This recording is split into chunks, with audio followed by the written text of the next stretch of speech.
And good morning, Sunday morning, doing another weekly conversation about getting one in balance. And today we're talking about the idea of sympathy, compassion, and empathy,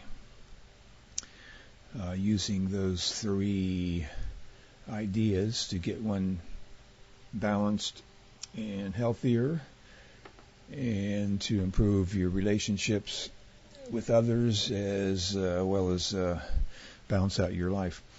The idea of compassion and kindness, of course, has been around for thousands of years, but we seem to not pay much attention to it in recent years.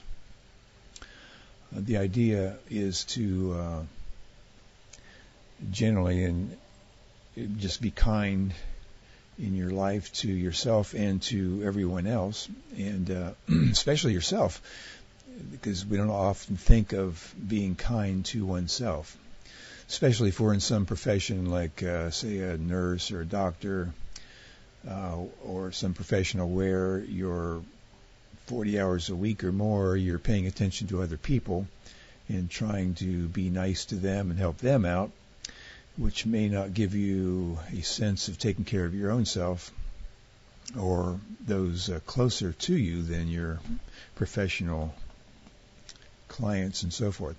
So anyway, I thought we would talk a little bit about empathy, sympathy, and compassion. I've done a little bit of that in last couple weeks on our Sunday morning talks. And so we'll go over that again. Let me check out here. Okay, all right, everything seems to be set up fine. All right, so the idea of, we'll start with sympathy.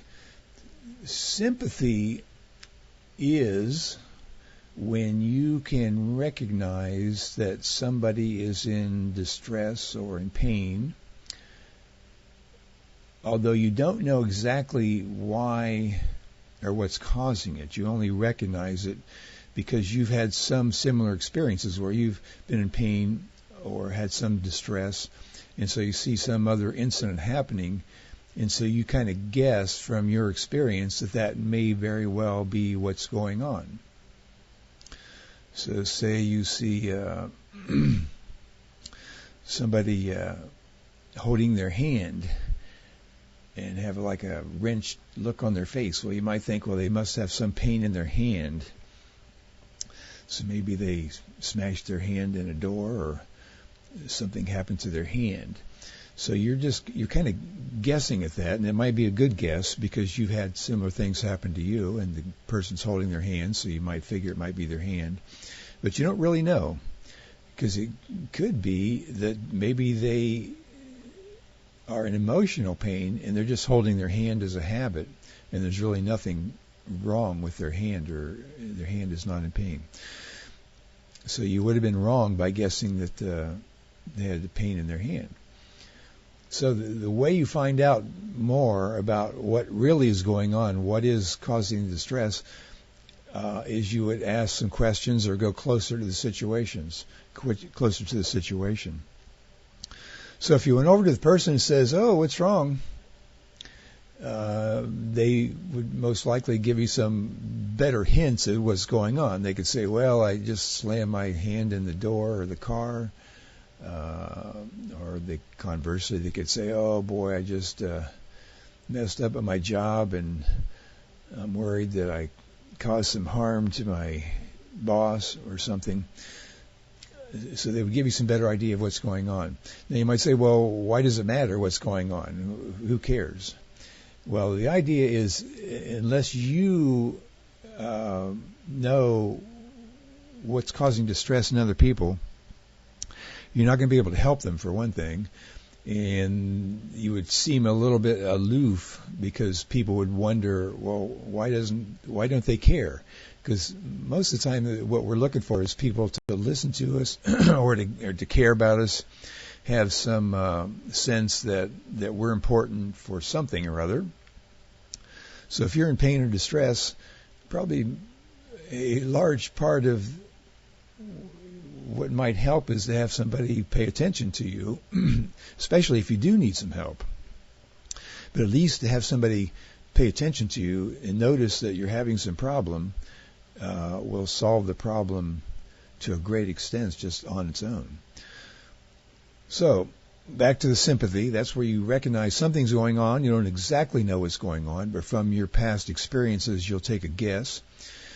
So to find out better what really is going on, what's causing the distress or pain, you would get closer to the situation or ask the person.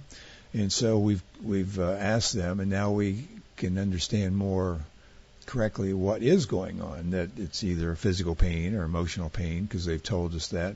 Now, of course, people might not always tell us the exact truth. They might be hiding something, or maybe they don't even want to talk about it.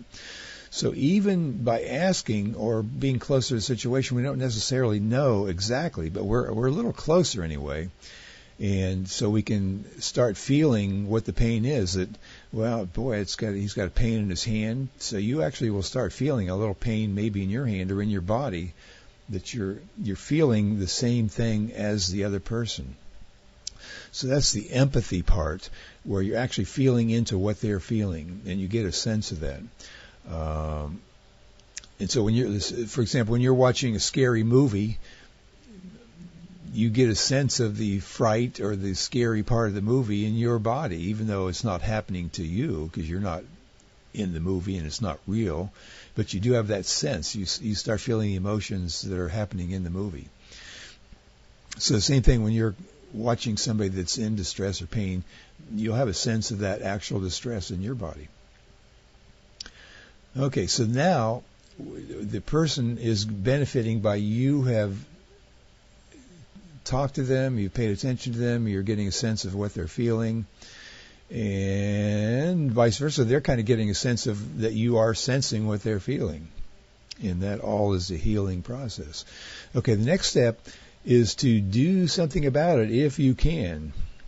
So you find the person has hurt their hand, you feel the pain, you feel what they're feeling.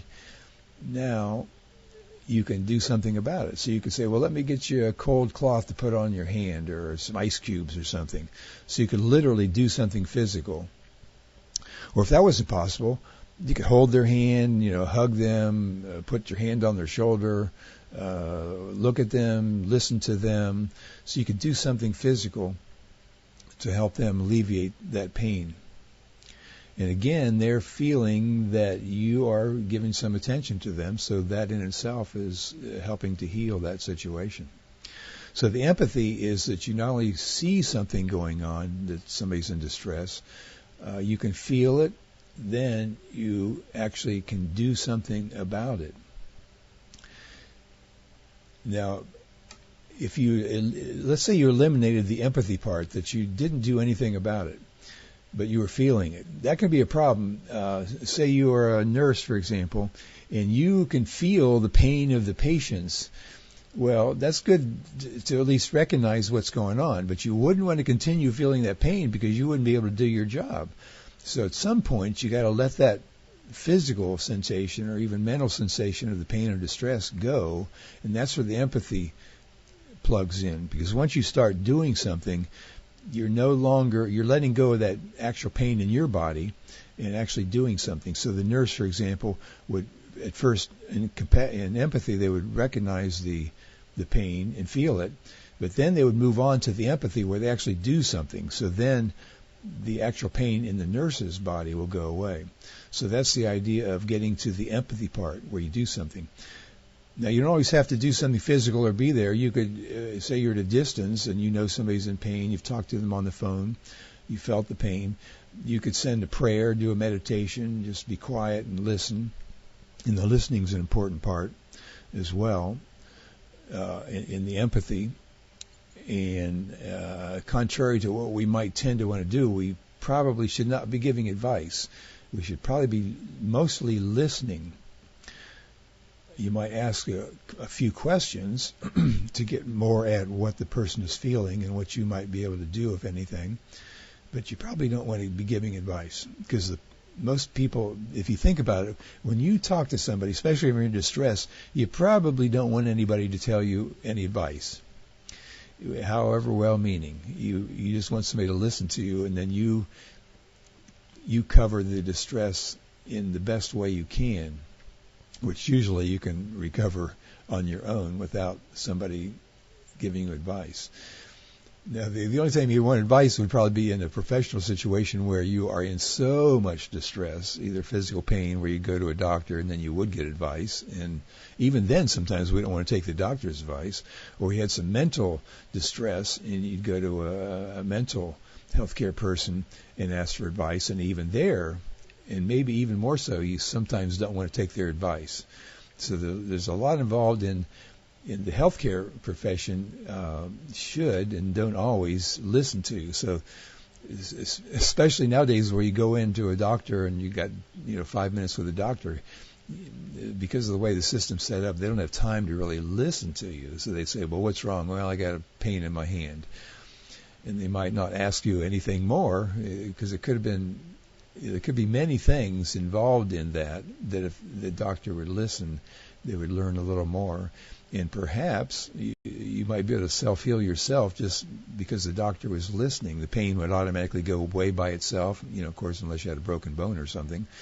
But so there's a great deal of healing involved in just the listening part. And you might want to, if you go to a doctor and you find the doctor's not listening to you, or the nurse, say, oh, could I just tell you about this a little more? Then hopefully they'll say, sure, go ahead.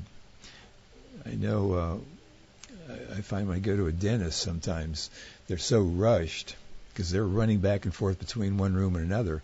And I always usually have a lot of questions, and sometimes it gets a little hard to ask the questions because they're trying to run to the next room. So I just literally have to say, oh, doctor, can I ask you this question? So I actually get them to stick around for a little longer, but you can tell they're not necessarily really listening because they've got this schedule to meet. So that's one of the problems with some of our healthcare deals. All right, so in summary this morning, you might want to consider the ideas of sympathy, where you recognize something's going on, but you don't quite know, but you can maybe take a guess from your experience.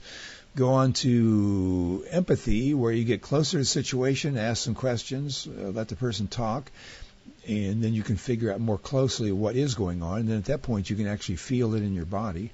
And then from that point, go on to more listening and doing something if you can, and if not physical or mentally do something, at least listen. So that's doing something, and that heals the process of the person in distress, as well as healing any imbalances you have, because if we would listen more and talk less, we would be a lot healthier in balance. Now, you can also practice this in some self-awareness, and they found that if you do a little technique for about 20 minutes a day for 30 days or so, you will find yourself being healed and better balanced, and you'll develop your skills of listening to others and healing others as well. We'll get into that on our next session about doing a little 20-minute-a-day exercise on sympathy, empathy, and compassion. Get into that later.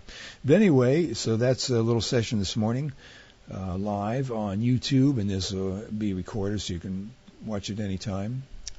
And if you like my channel, please subscribe to it and comment on any of the videos and do a thumbs up on anything you like. Appreciate that.